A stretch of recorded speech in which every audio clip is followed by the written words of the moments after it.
شب بخیر دوستان عزیز. گرچند دیر پارتیم، یعنی که همین نوارا پهن کنید چی باکی؟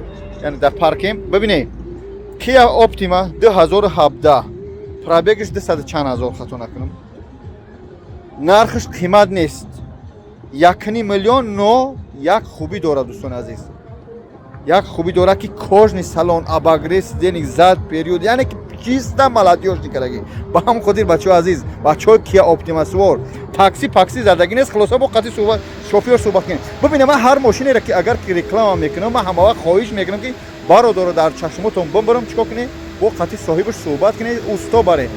خلاصا با درنش صاحبش نشون میده قطعی شق کنید. الله برکتون تیا رحمت باره دستگیرتون. التماس لایک کامرا تو هم کامنتارتو فراموش نکن. ساغرایی که من تماشا داری هر روز شاید ماشین خری میخورد بدروی تماشا کنی، شاید ماشین فروشی با میگو که کاش که اون وقت لایک میموندم امروز در ویدیو ما لایک میمونم. لایک رو بزنید تا نوار 5 الله برکتون ده. دوستان پیش خداوند همتا برای راست هدایت کنه. از من سرکارگی درستش بخشش. بعد همونا بعداً دوستان عزیز روزهای نزدیک یک پیشنهاد خوب یک چی میگم برنامه خوب دارم با شما نشون میدم. الله برکتون ده.